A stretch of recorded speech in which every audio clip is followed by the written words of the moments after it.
But most women want alpha males.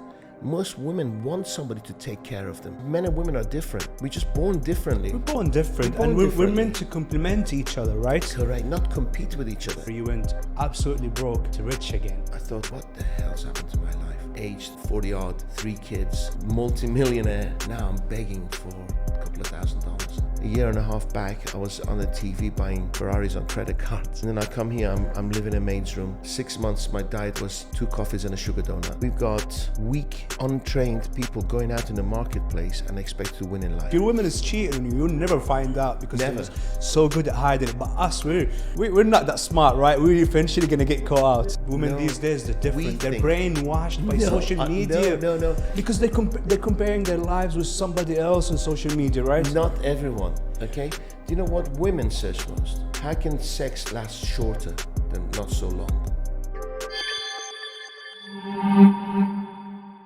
Welcome back to another epic episode today from TICTALKS. Today we've got a special guest, my man Dariush. How are you, brother? We almost got it there, didn't we? I'm amazing. Thank you. Honored to be here. Thank you so much. The honor is all mine. Thank you. So my man here is the founder and CEO of Arena Consultancy. He's a serial entrepreneur and he's also a coach for gladiators, right? Well, I hold events all over the world called Gladiator Mastery. So the idea is that I train gladiators. And what do you mean by gladiators? Modern day gladiators. All right. So if you imagine, I'm from a poor background, okay? But I always had an interest in history and Roman empires and stuff like this. If you were a slave 2,000 years back, you were a gladiator, you would fight your way in the arena until you entertained loads and loads of people and then you're set free. So you fought your way to freedom. Hence why the name of the Arena Consultancy. Correct. Arena, because life is like an arena. It's true. Okay. So imagine if you just woke up in the morning, you thought, well, I've got a bit of a fight today. Yes. And you don't practice your moves. You don't look at the opponent's weapons. You don't prepare with your weapons.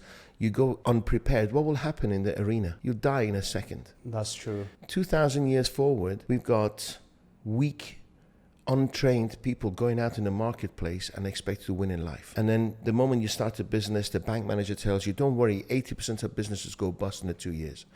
After that, another 90% go bust. You're expected to fail. So people are living life knowing they're going to die frustrated life. And they die every single day. We're expected to dust ourselves down, motivate ourselves, and start again. Right. The other day I read this quote in Arabic. It says, if death is guaranteed, why are you living a scared life? Yeah. Right? I look at people and I think they live in life like they're going to be alive forever. And it's so sad to see. Right. I met a rabbi in a wedding about 30 years back. And he said to me, he's seen people die in 3 ways. And one is that they've had a really good life. The family are surrounding them. They say goodbye and everybody's happy because it's time and they're gone. The second one was that they have loads of ailments. They're hurting, they're in pain, they may have cancer or whatever, and we wish them well to the other side.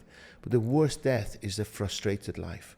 When they're old and they have regrets, they didn't do this, they didn't do that. It's just, that's the most painful death. Yeah, they say the true hell is when you reach a certain age in your life and you look back and you see the man you could have been, right? And one thing about me, I've always been, like, I don't regret nothing in life, but I don't want to reach a certain age in my life and be like, oh, should have done that, I would have done that, I could have done that. So life is a journey and we got to enjoy the journey and you got to live it to the max and you got to appreciate moments of time, right? Don't waste your time. You've only got one life, one shot, make the most out of it. So it's an absolute honor to have you here today. Before we dive too much into it today, tell us a little bit about your background, your upbringings. Sure. Iranian born, had loads of deaths. I witnessed too many deaths as a young man. Age 3.5, my father died. Family didn't tell me he was dead, so I'll go to school every day waiting for him to pick me up. And I couldn't understand why. He kept saying he was on business trip. They didn't want to hurt my feelings. So a year later... How long did they hide it from you? A year. A year, wow. So, and then they took me to his grave. And I said, who's he? He says, your dad. That's how I found out. And so I just had this distrust for people. Even family will lie to you, right? So I say, one of my lessons is that tell your kids anything. They have the capacity to take it. Don't hide anything, because it marked me. And I felt like,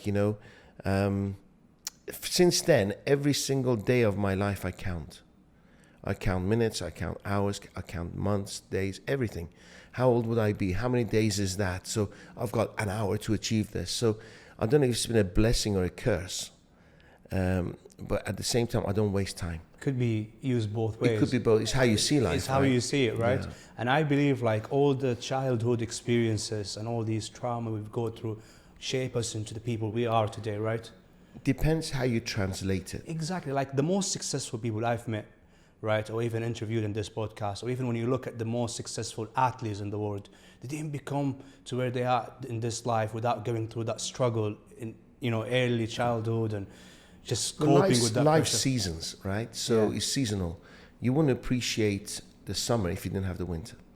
You know, we live in a blessed country, UAE, and the sun shines every single day. And when it rains, we're like, whoa. But if we're in England, it rains every single day. It's just a different way of looking at things. Different way. That's why Yeah. it's funny, I was telling my friend the other day, I was like, people in the winter in England, they're miserable, right? Like you go in the underground, everyone is like stressed, you know, stressed out, looking around, everyone ready to kill someone, right? But when the summer comes to in England and the sunshine, everyone is half naked, right?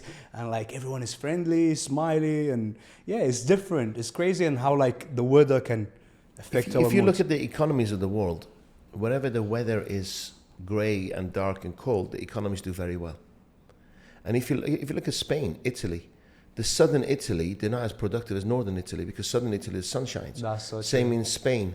So what you find is that like the Catalan, the weather where it's not as good, they're the powerhouse of Spain. Same in America, same in UK, Germany. So the sun makes you very lethargic and relaxed, whilst your adrenaline is going, you're grey, you're constantly confined, short days, long nights. It's not healthy. That's so true. So when I looked at your story, right, you strike me as a guy who've been through a lot, right? So I watched an interview for you, right? So where you went absolutely broke to rich again. Can you tell us a little bit more about that story? Sure. I don't think I was ever arrogant or ignorant or anything like this, but I don't think I was ever as sensitive to my values. Okay, I got attacked at home. I was divorced from my first wife in a new relationship, and my kids were in the house with me. My ex-wife, lived in Dubai, and So after you got divorced, you moved to Dubai. She found someone. We made an agreement that I'll look after the kids. So it was fine with her, and I wished her all the best. So she met someone in Dubai. She was having a life here, and one night, kids in the house, knock on the door, and I shouted at the kids, somebody answer the door. They were like, one was playing Xbox, the one was iPad, and I was cursing them. I was walking down the stairs, opened the door, and 4 men broke in at knife point, and they demanded money. And all I remember was my daughter was behind the door, and I was thinking, I hope she doesn't open the door to see this, because that'll scar her for life. I could hear her singing. So somehow I just talked my way out of it. So I don't carry that kind of cash. Please go away tomorrow. Because then they said, we know where your kids live, we know where your work is. They've done the research. Because I was quite They've well been known. following you for a I while. was on TV. I was on ITV. Wow. They did a 6-week fly-in-the-wall documentary on me called That's Rich. So it didn't serve the right purpose. So that night, they went out, said, come tomorrow. That night, I packed the kids' bags and sent them to Dubai. So I lost my kids. Stayed in the hotel, called the police, got a police escort. They got arrested within half an hour. Unfortunately, one of the reasons I left England, because I felt there was prejudice, they only got 6 months house arrest. Wow. House arrest? House arrest. That's a few joke. months back in the UK, an Olympian got attacked. Same scenario. I don't know if you noticed, you heard about it in the news. His RM watches got stolen. And they got 6 and 7 years imprisonment. You know, England now is just became a place that really not safe, right? If you can't walk I just come around back from wearing an London. expensive watch, Phone in your hand. phone in your hand. My bags, friend got her phone nicked from her hand while just stalking, walking around in town, right? Lots of people get stabbed and Stabbings, killed yes. for no reason. I like, especially over the last 2 years since COVID hit, right? Yes. Like people been going through Yeah. financial crisis. 4 and weeks just ago, increased. somebody actually got attacked and stabbed for the watch inside Harrods. Inside Harrods? Inside Harrods, That's mad. isn't it? So anyway, so that night I flew the kids. I got police escort in the car. I had some houses in Spain. I drove from Manchester to Dover tunnel, France, Spain in 48 hours. Wow. I was just like this, and I didn't sleep. I was just shocked. Just want to get out there. Yeah, I got back, stayed a few weeks in the house, came back, and I had a heart attack. The stress of it all, it was just the shock of it all. Had a heart attack. I remember in Wythenshawe Hospital, lying on my bed, looking at the ceiling, thinking, this can't be it. I'm 42, 43. Still young. Yeah, this can't be it. This is bullshit. And then I decided that I was crying. And I wasn't crying because I was afraid of death, but I was crying because I was on my own. I didn't want to die alone. You know, so where's my family? And I made a decision for whatever reason, September the 1st, if I lived through this, September the 1st, 2009, I was going to be in Dubai. And obviously I survived. I was really honest and told people, sold my businesses. The big buyer paid me 10% and didn't pay me the 90 and said, sue me. Knowing that I was going to leave anyway. So I just said, screw you, I left. Taxman came after me. Bank came after me. I ended up with about $700 in my pocket. Wow. I wish I'd gone bankrupt because I would have ended up with thousands. I had one bank account, Royal Bank of Scotland. At that time, we had retainers, memberships. And at that time, he had over £300,000 in his account. And I could have just gone and took the money out. But then there is a old law in England that if the taxman is going to investigate you, they freeze all your accounts. So I went to the bank. I said, I think I owe the taxman £30,000. Can I have it? Your bank account's frozen. Because it goes in the London Standard saying the bank, the tax office is investigating you, and the banks have got the right to close the account. That account could still be money in it. I could never touch it. It was just that the whole thing was falling apart, yes. So I paid everybody off, came here with $700 and odd in my pocket, lived in a maid's room. A year and a half back, I was on the TV buying Ferraris on credit cards. And then I come here, I'm living in a maid's room. 6 months, my diet was 2 coffees and a sugar donut. My children didn't go to school for 6 months. You know, I had to look at them every single day. Couldn't afford anything. Long story, you have to come to my seminars. I'll share the story.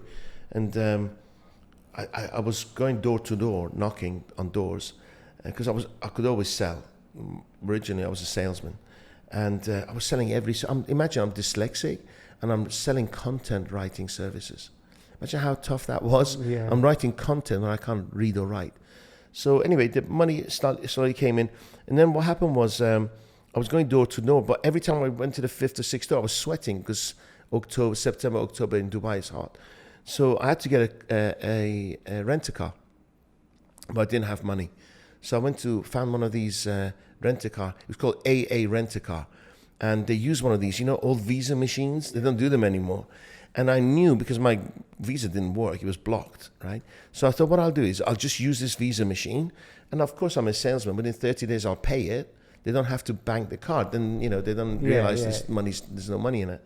So got this shitty white Yaris and I'm driving door to, didn't sell nothing. And about 4 or 5 days before the money was due, I had one prospect left. And I'm driving, I'll never forget it, Sheikh Zayed Road, and the petrol gouge is like this, and I can't afford to petrol in the car. And this video, I was interviewed by a guy called Real Brad Lee. I don't know if you know him, but I got 5.5 million views on this story. Wow. And so it was on Sheikh Zayed Road, Grosvenor House, 42nd floor. I parked the car, and I was like, what could go wrong? How can I get this deal? I thought, right, if he hasn't seen it, it was a Monday morning. If I hadn't seen this deal, I've got a copy of the proposal. We had everything covered, all the rebuttals, everything. So I go upstairs, long story, she asked me to take a wash because I was sweating, nerves and everything. Sit in the boardroom. I always sit in the same place in the boardrooms, facing the door. My position was right. And I could see him go to the reception. And he didn't even remember I was coming. So the receptionist going, and he goes, and his face was like, oh shit, how am I going to get rid of him, right? As he's walking through, and my heart is coming out of my chest, because somebody told me if you bounce checks, you go to jail, right? Yeah. So I was thinking jail time, fuck, there's jail time. And he comes and sits down, and I said, Mr., I can't remember his name, did you look at my proposal? And he goes, no, I didn't, I had a really busy weekend, and do you mind? I said, don't worry, I have a copy. Didn't even give a chance to give me a rejection. So he's going through the proposal, and I could feel the sweat running down my back, to the small of my back, down my pants. I was like, and my heart is coming. I'm like, I gotta do something. And I just reached out to him and it's a deal then. And that's exactly what he did. Really? He reached across the boardroom table and shook my hand. Look at even now. And then I thought, oh, what next? Right? I said, well, for me to start tomorrow morning to increase your sales by 30%, I need to get paid now. So please go and get your checkbook. And he went and got his checkbook. And I'm sitting there thinking, shit, I didn't expect it to go this far. I was, and then he said, who did I make it payable to? I was doing Visa runs, right? I didn't have a bank account, nothing. So I said, cash. He goes, cash? Yes, cash. He wrote me a check for 7,500 dirhams. I grabbed it, literally couldn't grab it fast enough. Ran around the boardroom. I said, I'll be here at 8 o'clock tomorrow morning. Please be early. And he followed me to the door. And as the lift door was shaking, he was like, he didn't know what had happened to him. So I'll be there tomorrow morning. And then door shut, ran to my car, and I couldn't stop crying. I was sick in the car, opened it, I was sick for about an hour. Tears of joy. Shock. And I thought, what the hell's happened to my life? Aged 40 odd, 3 kids, multi-millionaire. Now I'm begging for a couple of $1,000s. So I just made a decision that no matter what's going to happen for the rest of my life, I will never walk away from a deal. I'll never say, think about it. You either do a deal or I walk. So every single time now, I just stretch across the desk and I shake somebody's hand and the deal gets done. Because I never forget how painful that moment was. For sure. Right? So I just knew this soon shall pass. This soon, shit passes, good things pass, everything passes, right? And I knew if I do the right things all of the time, I'll achieve success. Everything is temporary at the end of the day. Everything. Right? Everything. So you've apart from death, right? Yeah, so, it's true. Yeah. Death is guaranteed. We can't escape death, and we can't escape taxes, right? Well, we can. We're in Dubai for now. But now they're taxing businesses. For now, yeah. So you've moved to Dubai in 2009, literally when it was just recession hit. Yeah, it was the worst day in Dubai's history. I remember 2009 just like yesterday. Yeah, but you know what? It was the best time for me, because when people are making money, they don't have headaches. Right? Why would I want to hire a consultant? I'm making money. I remember real estate agents were showing people around. They didn't speak English. And they had 3 phones, and the price of the property was going up while you were being shown around. So why did they need to train their staff? There was so much demand. The moment recession hit, people were like, Dariush, can you come and help us? Because I need to make money. My phone's not ringing anymore. It's a perfect time for me. Yeah, recession opened people's eyes, to be honest, in the way how they deal with business. So I've got a question. So you broke up with your wife and then decided to move to Dubai.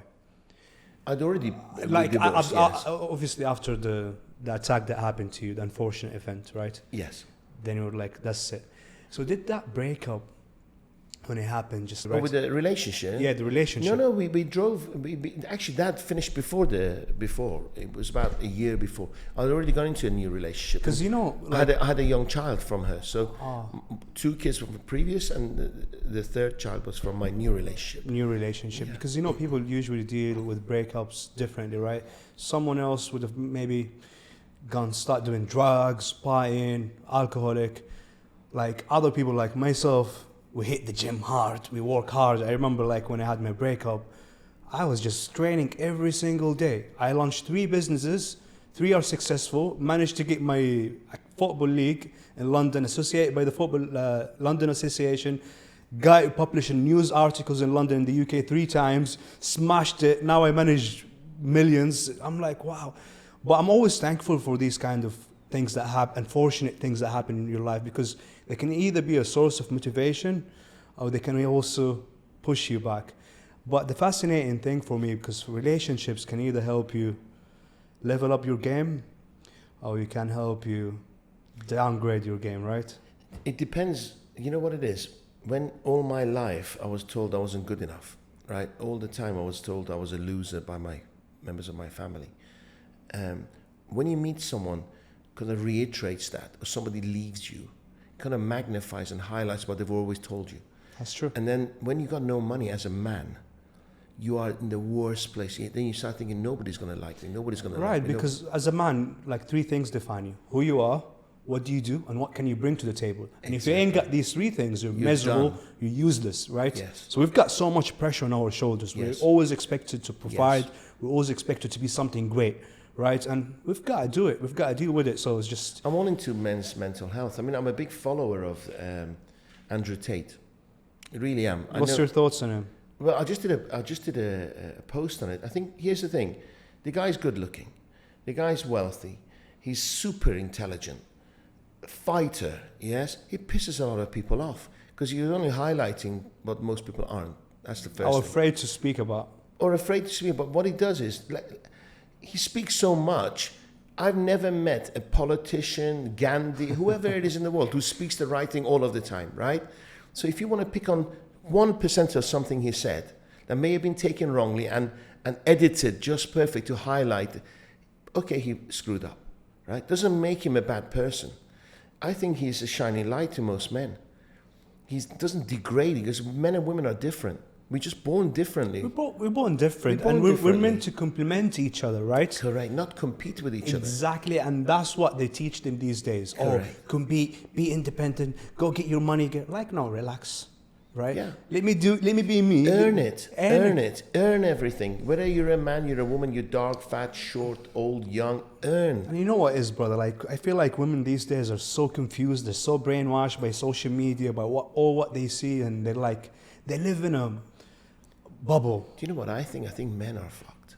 I think men are confused. You know why? Listen, both because are fucked. but we both are. Because as men go, we don't know whether we should be wearing skirts or trousers, right? we're confused, right? The fact is, we can't generalize, right? But most women want alpha males. Most women want somebody to take care of them.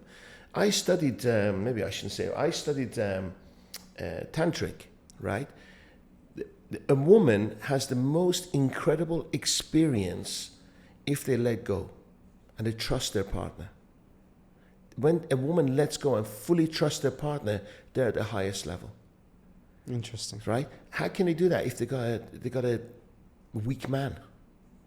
Yes? How come you take a flower on a date, they look at you like you're strange, yes? Or you open a door for a lady. Well, you shouldn't be felt so. You're a gentleman. You're a gentleman, You're a gentleman. right? People see it as a sign of weakness or a sign of... Chauvinistic or Yes, something. Yeah. exactly. No, you're proud of being a man. You're proud of being masculine. You're being a gentleman. Correct. And at the same time, I believe, honestly, women make better leaders. They make better soldiers. They make better traders. I can prove it, right? Because they don't make decisions by their egos and their testosterone. They make decisions by systems, right? They have more... They through birth, for Right. God, yes? Men couldn't give birth. We couldn't handle the pain. So what women go through is far more powerful than men. But we're not equal. We're not equal. We're not. Yeah. We're not equal. And trying to make us equal is a myth. Like, women are great at things as well, like attention to details, right? Yes. So let's say... Multitasking. Right? So let's say you invite me over for dinner and I come with my wife. I haven't got a wife, just to make it clear. For the women who could potentially be interested, he's not married. Not married, thankfully, single solo. Anyways, so if I come down with my wife to your house, right, and we have dinner, we enjoy it, me as a man, all what I'd be thinking about is food, because I'm just hungry. I just want to eat. So as soon as we leave your house, my woman goes and tells me, oh, by the way, did you notice the light?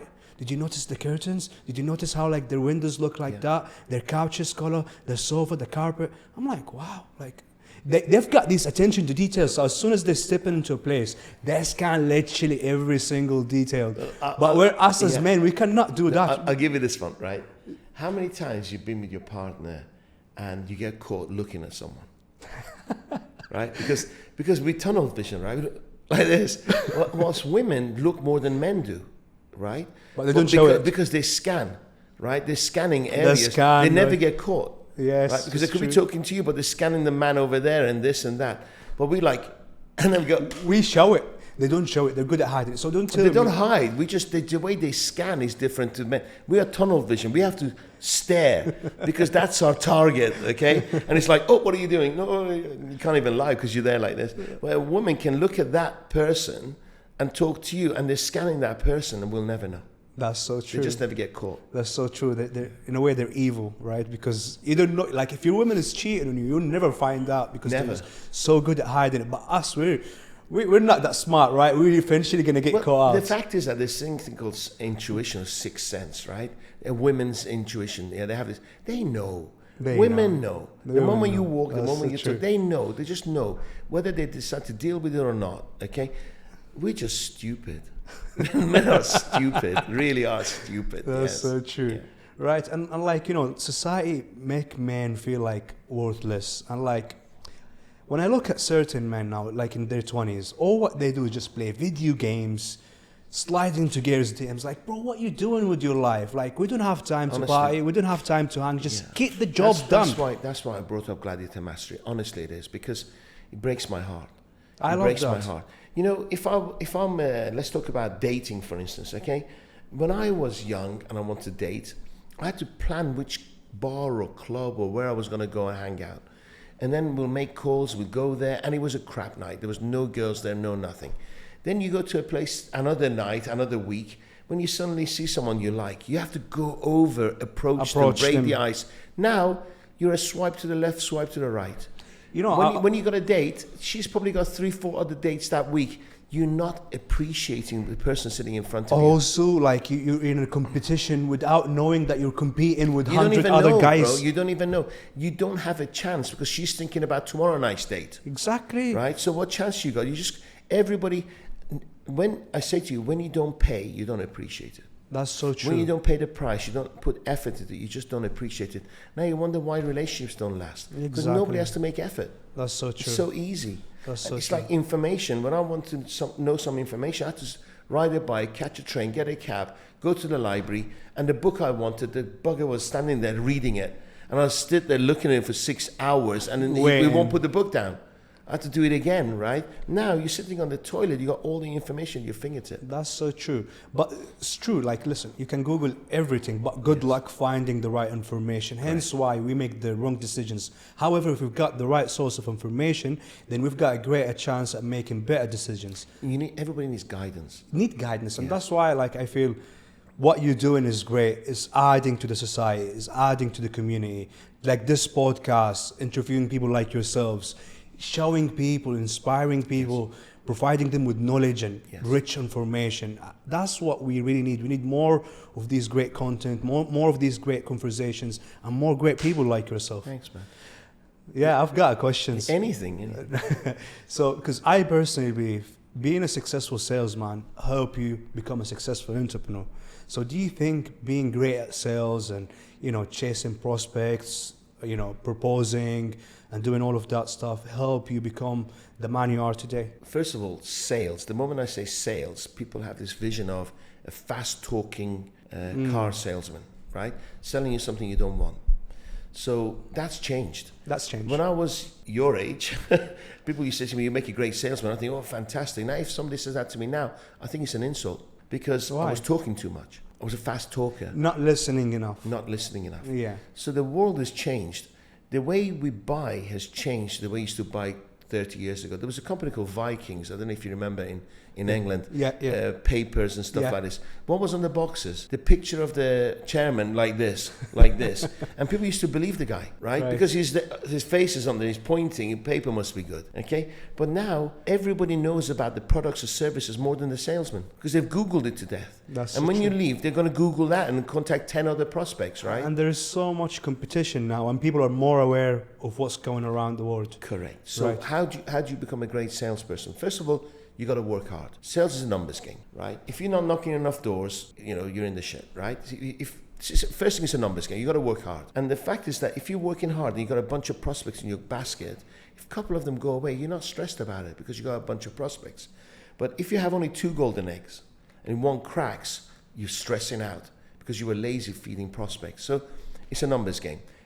No matter how much you polish up your act, more people will say no than yes. Third, it's not personal. Business is not personal. If I was a double of, let's say, Tom Cruise, I'll never get the job, right? Because I'm bold and I'm bigger and whatever, right? So it's not personal. It just doesn't fit the mark, okay? Now, the skill you need as a salesperson is to build relationships. but really being childlike enthusiastic about the person you're sitting in front of. Right. Ask questions. On average, do you know how many questions people ask before they pitch the product? 3. 3 stupid questions, and they go and they wonder why. And sometimes they ask 0 questions. No questions. Let me tell you all about me. They're order takers. Do you want to buy this? I know. 3 is max, right? Yeah. You have to ask minimum 15 questions, and they got to be open-ended. You got to be linked to each other. Human relationship, Correct. that rapport. Where are you going tonight is not a good question, right? Because you're going to end up talking about shisha when you're trying to sell a car. Does that make sense? So you've got to be sequential. There's got to be order that you take the client into. And the bigger the headache you solve, the more money you earn. Okay? So the final skill is that if you imagine the mindset of the prospect is confusion. They're running a business, but they know something about e-commerce. They've researched it for 6 months and they have their own idea. Your job is to clarify, give them clarity. If you build trust and clarify, give them clarity of their jumbled mind, they want to buy from you. That's true. That's true. You don't have to sell anything possibly anymore. They've seen ads on their social media feed about e-commerce or trading. They're running the hairdressers. Like they know nothing about, but they have ideas. So come and clarify their confusion, and if they trust you, they'll buy from you. Hello, I just want to talk to you quickly about this beautiful massage gun from Game Hunter Store GHS. What I love about this absolute beautiful tool that is so light on the hand and I can take it with me wherever I go. I love the fact that it's got a touch screen and they a different level of speeds and vibration, so you can adjust that depending on how you feel each day. I love taking it with me wherever I go, and I love using it after a heavy session at the gym or even after a long day at the office. What I also love about it is the battery life. It lasts about 8 to 10 hours of consistent use, not to mention, right, it comes with this beautiful case and it's got 6 different type of heads. You can each switch them up depending on how you really feel and which one is you feel better for you for that given day. Wait, don't go. They've also got this mini massage gun, which is so insane, guys. Look at that. It's literally the size of an iPhone. How insane is that? It's so light. You don't feel like you're actually holding something in your hand. This is my favorite. I love taking it with me wherever I go. I can literally fit it in my pocket if I want to. Guys, if you like what you're seeing, you can get 10% off by watching this episode. The discount code is TIC10. Use that when you go on GameHunterStore.com. So I was telling our board advisor the other day, like we've hired recently 2 sales lady. So if you've got sales lady A and she's speaking with hundreds of people every day, then she's got more chances at succeeding than the other lady who's just speaking with 3-5 guys a day, right? And exactly similar to what you just said about knocking on doors and like having more eggs to go through, right? I want to ask you a question. Why is one making 3 calls, one's making 100? But that's the idea. We want to get them all making 100 calls a day. Why would one make 3 and one make 100? Maybe the one making 3 is new, just started. We're not spending, because you know, like when you do sales, you got to also spend the marketing budget, right? I'll turn it around. What if you were that lady? Would you make 3 or would you make 100? I'll tell you why. Because when I was working in an investment firm in London, this company had lots of politics. So they always were looking after the English guy more than me, because my name is Ahmad, last name is Muhammad. Yes. You know how it is, right? Very well. So the other guy, they were spending so much marketing budget on him, pushing him, giving him lots of leads. Yes. And he was hitting big numbers, while me, on the other hand, I was literally speaking to 5-6 guys a day. I'm getting frustrated. I'm like, guys, give me some marketing budget. Let me show you what I can do. And they never got it. So I'll give you an example. I was the guy there cleaning the shoes. Now I own the goddamn company. So what did you do? I just left, to be honest. I just left because I didn't believe so much in the product they were selling. At the start, because for me as a salesperson, if you tell me this product does A and B and Z, right? You gotta do what you tell me. On the box. Yeah. Exactly. So if I'm going out there, selling it to people, looking them in the eye, I'm saying this product does this and that, and then it doesn't do what I just said, then that I lose my reputation, because people don't know about you, people behind the scenes, they know about me. So my face is the image and my face is the brand. It's everything. Yeah. Because for me as... It's your values. Exactly. So I'm an Arab guy, right? So reputation for us and being a man of your word is everything, right? That's why I was like, you know what? Goodbye. Left them, built my company, similar product to them, but done it 100 times better. And now it's funny because Fast forward, they start reaching out to us, reaching out to me. Oh, by the way, you want to do this? I'm like, no, goodbye. You lost your chance. Now just watch me shine so bad. But yeah, it's funny. So let's speak about. May I deal with the lady? Yeah, for sure, please. One is hungry and one isn't. Simple as that. Sure. Right. The one who's driven, who's hungry, who has desire, who has goals, timescales quantified, is the one who makes 100 calls. Now, there's a difference. They can sit on their ass and wait for incoming leads. That's not selling, right? Selling is when somebody's not expecting you to call them. You call them and convince them to come your way. You move people. That's selling. The other one is order taking, right? So I only hire motivated, hungry people. So I've created a 7-step recruitment process that only hires motivated, hungry people, because CVs are all lies. But motivation get lost, right? Like we don't wake up every day motivated and it's sunshine and rainbows, right? It's about being disciplined. You have desire. So I'll give you an example, right? I like hiring single moms. Why? Because if they're having a bad day, they're hungry. Because they have somebody else to feed rather than themselves. That's so It's true. not about going out drinking at the weekend. That's so true. So they are self-driven. Now, they're not be happy all the time. But you know what? When you come to the office, tell them you're having a bad day. So I don't spend half the day wondering if I've done something wrong. Because everybody has good days and bad days. You can't switch off your moods like a light bulb. Life interacts. So you can come in the morning in a bad mood, go home in a good mood. It's fine. You can't switch your emotions on and off. You just have to snap out quickly. If not, it's fine. But don't make other people wonder what they've done wrong. Yeah. Just say, I've just woke up in a bad mood today. Do you mind if I behave like this?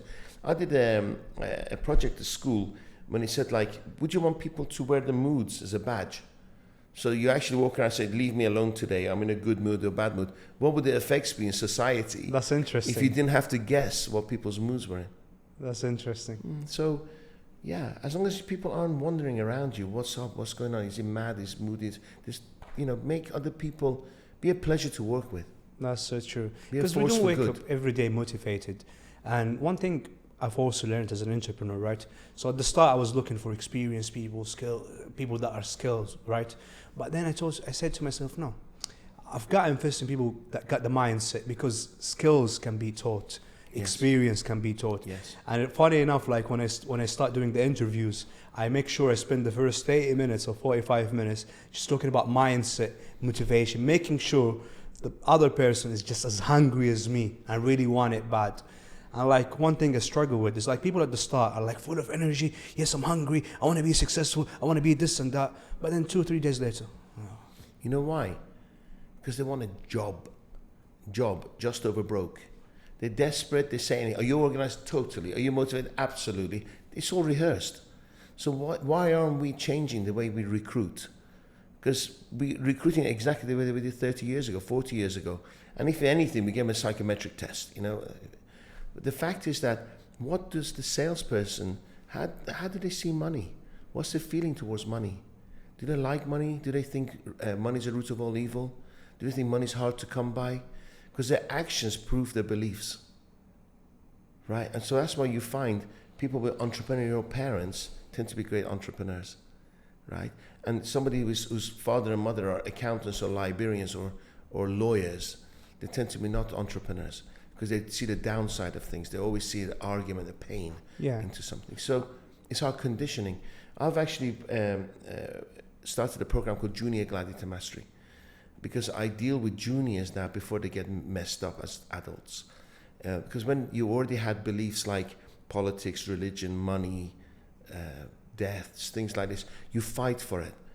And the biggest challenge with human beings are limited beliefs they have for themselves to achieve their goals and wealth. That's so true. Sometimes people ask me, how do I find my motivation? And it's just, there's a simple answer to it. Like, you must have a reason why you want to make it. You must have a reason why you want to succeed, right? For instance, my reason, I want to see my mama happy. I want to put a big smile on her face. Like when I see my mom, like, tearing tears of joy, her son is making it, her son is doing this and that, that means the world for me. So like, what's your reason? Why do you want to be successful? What's your why? Why you want to be who you said you want to be? So the reason is greater than yourself, right? Exactly. Here's the thing. The truth is that your mom's already proud of you. I mean, you know, one of the saddest thing in life as well for me is because I've been abroad, I've been overseas for so many years, so I haven't been spending the last 12, 13 years with my family that much. And my family been my motivation and my number one drive force to be great at whatever I do. And because I've sacrificed so much and haven't spent so much time with them, as we get older, our parents do get older as well, right? And recently, over the last 2 years, my mom been ill and sick, and she's not realizing or seeing fully or understanding fully what her son is becoming now. And that hurts me because... Oh, bro, her way of judging you is different to the way you judge yourself, right? Yeah. My mom is not judged by my success. She's judged by safety and security, okay? So the way you think, you know what, she wants you to be healthy and happy. But what she probably wants to do is to hear from you twice a day. Yeah, but you know, the validation. You hear what me, I said? Yeah, I she just probably heard wants it. to hear from you twice a day. Yeah, so I get that's true. I always think to myself, if today was the last day, would I have regrets? And I always call my mom, irrespective of how we don't get on. She gets under my skin. She irritates me because I'm all about positivity and abundance. She's all about be careful, because she's had it tough all her life, right? She's all about be careful, don't do this, don't take risks. And it's totally opposite me. But then I need to make that call, that closeness, because I don't want to have regrets. It's only a telephone call. It is, it's true. The other day, it's funny enough, I was coming from Marino at night, and the taxi driver was like, bro, please do me a favor. I was like, what? He was like, please, every day, call your parents. Every day, because one day, you're not going to have that opportunity. And that stuck with me. Believe me, I know. And I've been doing that. So, but for me, it's all about getting the validation, right? And I'm dying because my dad never ever told me, I'm proud of you, son. And you're probably never going to get it. And I'm obsessed. Yeah. I'm obsessed about what I'm doing. Thank him for it. Thank him for it. Let me tell you why. Okay. Okay, because I studied this and it came to me about 5 years ago. Not that I wasn't blessed earlier. I always thought my dad was my inspiration because anything around me was negative and horrible, right? So I was on this course, it was in Tenerife, Tony Robbins course, and I was listening to him and I realized actually my mom was my inspiration because she always told me I couldn't do it. And subconsciously I was like, F you, I'll show you.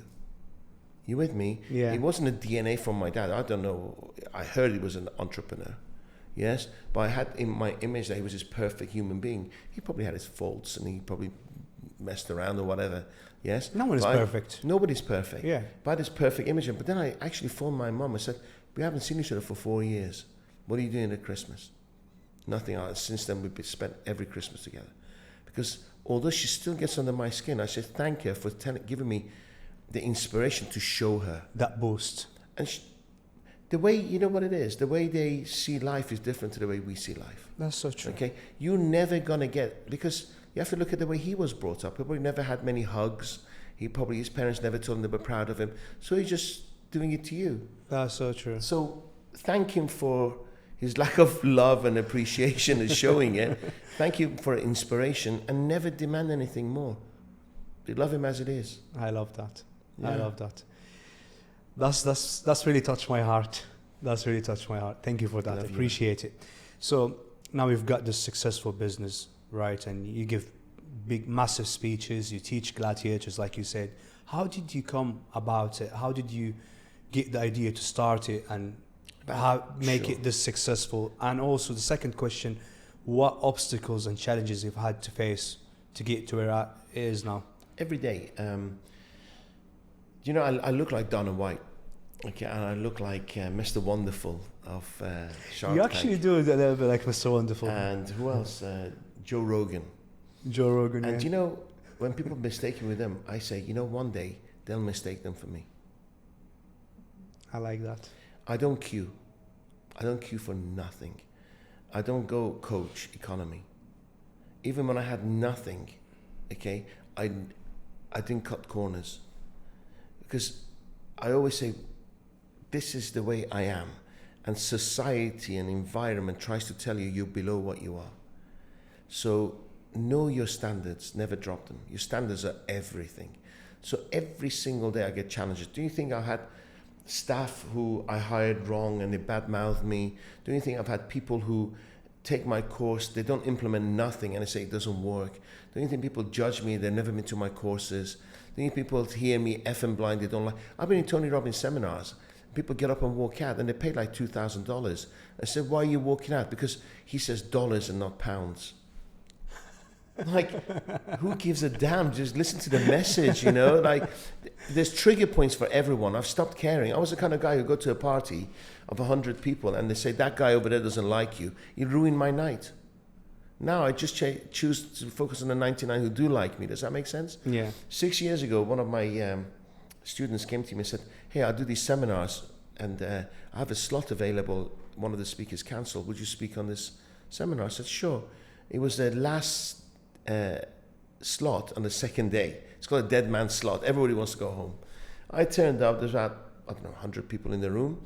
I did a 2 hour. It should have been only half an hour because I'm not a professional speaker. I just got carried away. People were crying. They were dancing. There was over 100 people in the room when I finished. People were coming in. And somebody came and said, you're amazing. And they opened up a Facebook page. Oh. And then I had like 400,000 followers on Facebook. And Instagram and so forth. It was just coincidence. I still don't see myself as a professional speaker. I just speak from the heart. And I don't care about sharing my vulnerability. Screw the ego. You know, showing vulnerability actually It's your builds strength. connection. It's your strength. Yes. The most common thing I get, the most common message I get, people saying, your story resonates with mine. It hit me somewhere in my gut, my heart. That's where I'm connecting. Recently, I went to a massive seminar in Dubai. And all the speakers I felt were from the head. They were rehearsed and all the hand movements and all this. And it didn't connect with me. I felt nobody was there from the heart. They were all speaking from the head. They could have been on Hollywood. Yes. So I felt that's what's missing. There's not enough people out there who speak from the heart. I cry on stage. I dance and laugh on stage. And my audience does the same. But you know what I do? I give tough love. You don't want to be in my audience. Because I rip people apart because I love my son, my firstborn, more than anybody else on the planet.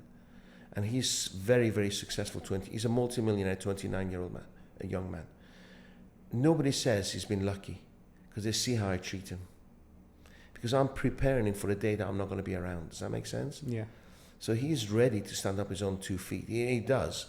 Yes. But I've been toughest on him. So I love my audience. That's why I'm tough on them. I never give like love buying. Oh, really? Oh, life. Oh, poor you. that doesn't happen in my seminar. That's true. Yeah. I said, what are you going to do? Just might as well, can I give you a razor? You want to cut your wrist?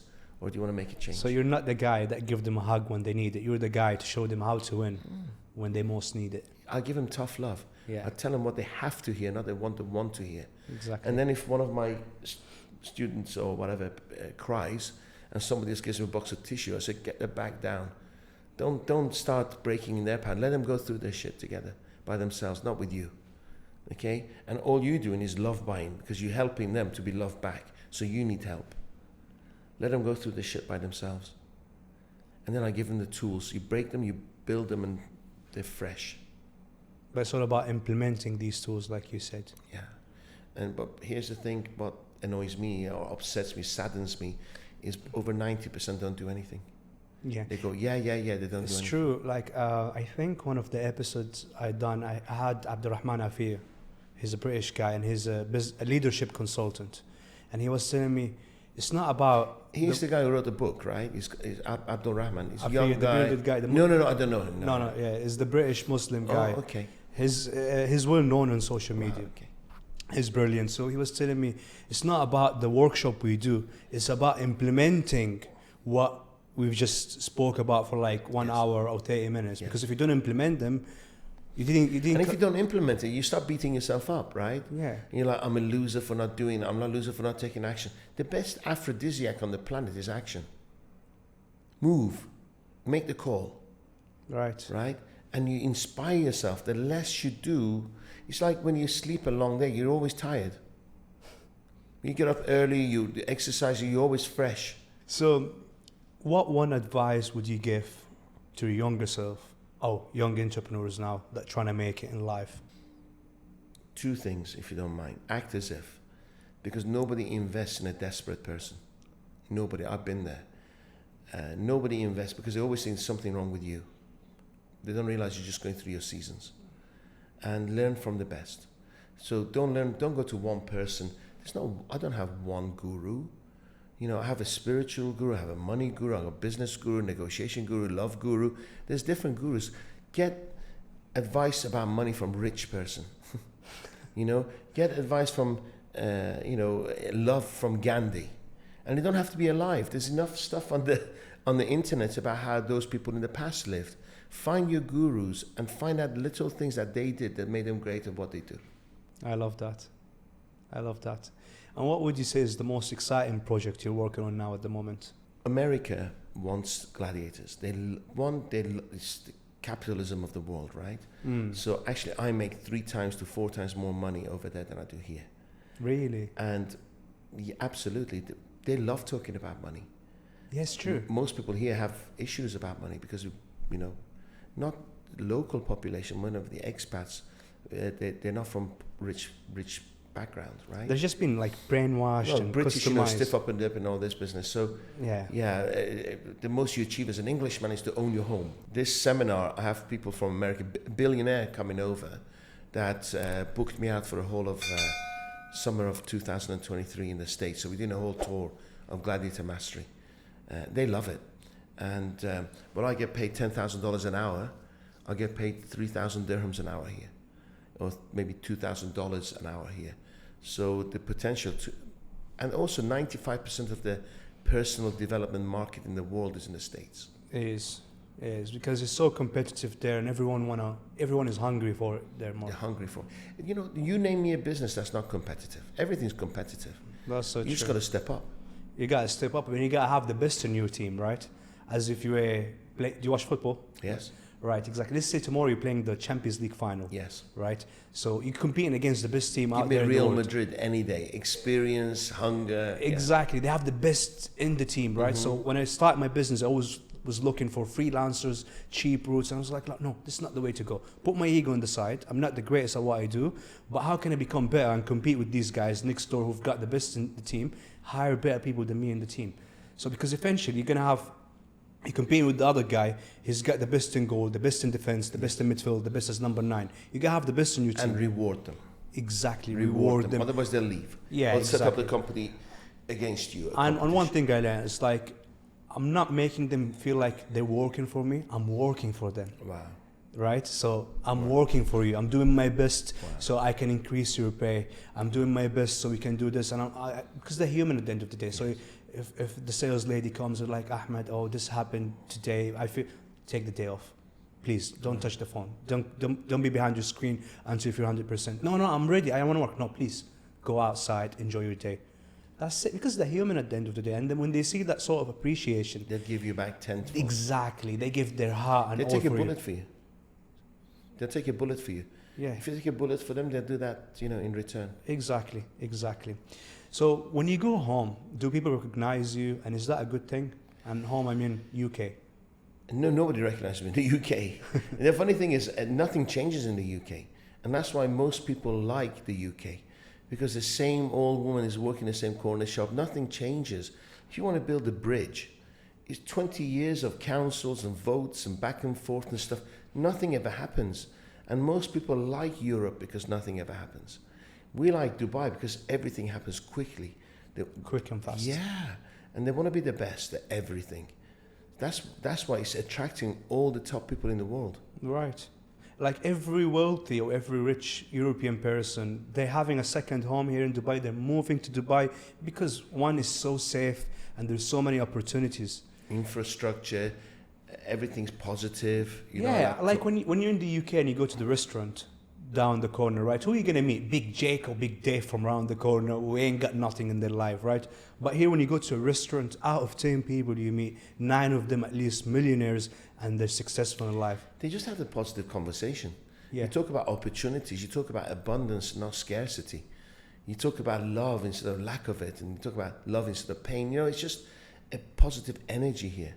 Right. Yeah, it's inspirational. So we were talking earlier about the importance of having the right partner.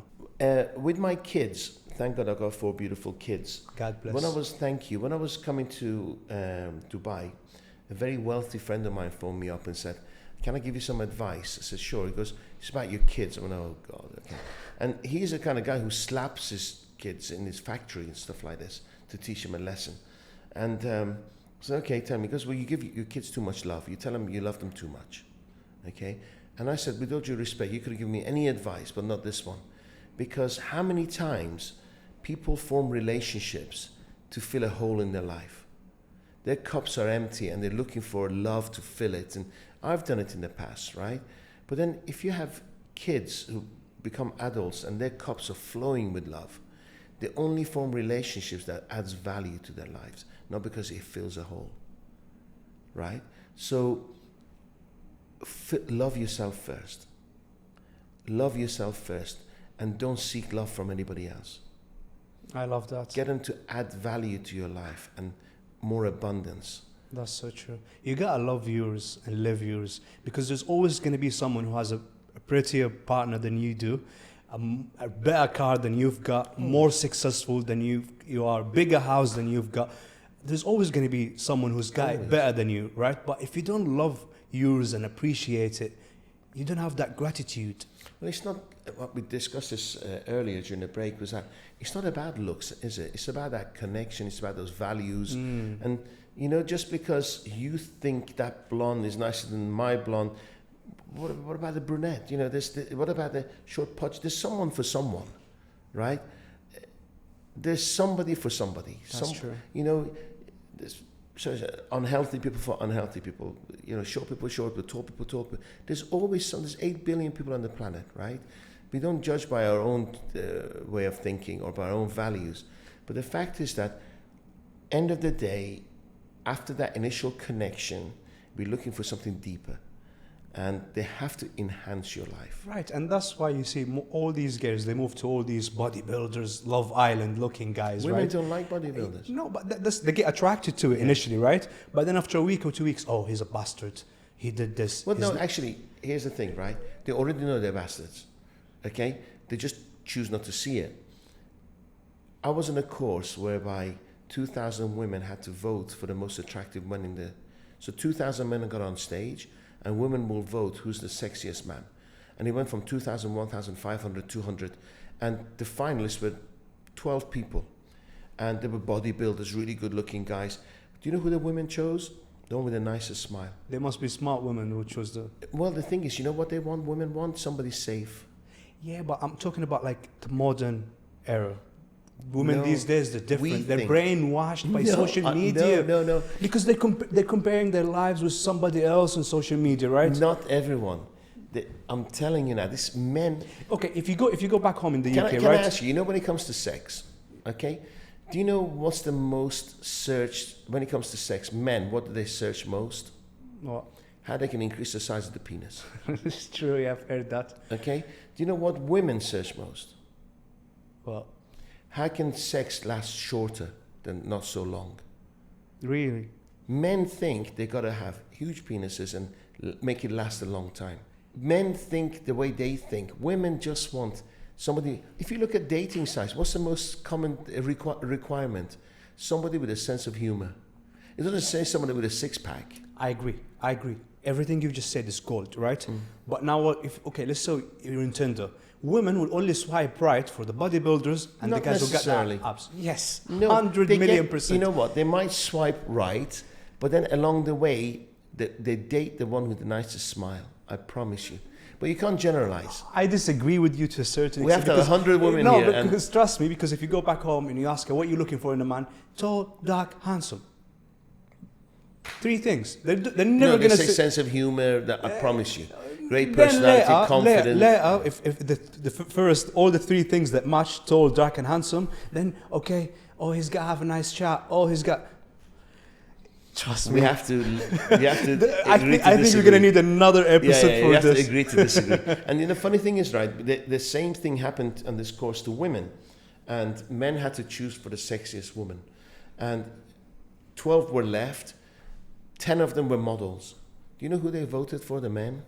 No, the one with the nicest smile, you said? The one who was 9 months pregnant. Why? Because when somebody's pregnant and they're just about to give birth, they're a full woman. They're not tricking, they're not doing anything at themselves. And women, a full womanhood is the most powerful. Interesting. So when you dig deep, there's still out of 12, there were 10 models, right? But ultimately, the men chose the one who was more womanly, wasn't insecure, wasn't flashing, didn't do anything. You know, when the 12 men, the bodybuilders were pushing past, were competitive, I was cringing watching. But end of the day, they chose the one with the nicest personality, who was going to make him smile, who was going to be safe, you're not going to mess him around. Yeah. It was laughable. Yeah. No, I get that. But for me, if I were to date someone, I got to have intelligent conversation with you, right? If we don't have intelligent conversation... Looks attractive first. Of course. Like, I'm not going to approach a fat lady sitting down at the bar, right? I'm going to go for the best looking girl, right? Well, the thing is, you go to the gym, right? And you don't want to go to a woman who doesn't go to the gym. You don't have the same values, right? You have the same discipline. Thank you. So it's not that you... I've met large women who are attractive. Doesn't mean I'm going to have a relationship with them, because I like going to the gym, right? And they don't like going to the gym. We're just not going to... Exactly. We're going to clash. Exactly. That's why it's called a partner, right? Correct. Yes, love that. So when is enough is enough? When enough is enough? When you die. Never enough is enough. Your biggest enemy is your comfort. So the moment you go enough, you die. Because the world's growing and moving. You stop moving, you die. You shrink. You stop growing, you shrink. Do you know what's the average age of somebody dies after they retire? How many years after the retirement they die? How many years? No, you're right. 6. You're right. Most people die within 6 years of retiring. Most people die immediately. Especially when I think about, like, my father, for instance, or people from the Middle East. Like, as soon as they retire, that's it. Life is over. Done. Just sat home all day, watching sad news, negative stuff, depressing stuff. My mom sleeps with news on. Yeah. How can you have a happy life? True. Like, you're watching all this death news, all Set this. yourself goals, a bucket list. There used to be a Virgin advert on English television, and the guy was walking along, and he looks up at a piano, he's just about to land on his head, and his life flashes in front of him. And what I say is, when that life flashes in front of you, go, wow. Wow. Not... Change your goals every 6 months. Set new goals all the time. Places to travel, places to see, experiences to have. And if the experience isn't good, put that off your bucket list and move on. As long as you're not harming anyone. Yeah, be like an iPhone. Always get updated. Always get upgraded, right? Don't be like a Nokia. But be in charge of your own upgrades. Exactly. I love that. You're the CEO of your own life. Exactly. So you got to upgrade yourself higher and higher accordingly. Listen, I've loved my time with you. Thanks, and man. I really look forward to do a part 2 with you in the near future. Done. Possibly in your office. Done. 100%. There's no possibility in life, right? The only possibility, inshallah, is that we don't survive. Let's just make it happen. We'll make it happen. Done, brother. I'm positive. Looking forward to it. Love you, man. Before we end this episode, we've got a tradition in our podcast. Oh, okay. All right. So whereas the last guest writes a question for the next guest. So you ready? What was the question of your last guest for me? I'm going to read it. Oh, this is it? Yeah. Okay. Then I'm going to ask a question for your next guest. Okay. Oh, yeah, exactly. You're going to write a question. Okay. All right. Okay. What made you, if that makes sense? The conversations I have with myself. Instead of accepting, I always say, how? So for instance, when I was a kid, I go, how come he's got a car like that? How can I have a car like that? Why is it when I go on a plane, how can I turn left instead of right? So it's the questions you ask yourself dictates the quality of your life. So I'm never jealous, I'm always inspired. And I see someone and think, how can I have that boat? How can I have that car? How can I have that lifestyle? How can I be happy like him? How can I have a body like him? So you're always responsive to the quality of questions you ask. I love that. The better the questions, the better the outcome. Exactly. Love that. Thank you so much. Because the answers are always there. That's so true. Yeah. Like, I was, funny enough, I'm going to have to extend it another minute. Sure. I was saying that the other day on my stories, like, you got to ask better questions to have a better outcome. Like, every successful person, they've got one thing in common, which is asking the right questions. But if you keep asking silly and dumb questions, you're not going to go anywhere in life. Right? Always ask better questions, because when you meet someone successful and if you ask them silly, dumb questions, they'll be like, this guy's an idiot. You got a moment to capture them. Ask good questions. But if you ask them good questions and you come back again to them, they'll be like, okay, this person is actually smart, asking me intelligent questions. Yes. I'm willing to give them 5 more minutes of my time. Right? Exactly. And people sometimes have it backwards, and like you said a beautiful thing.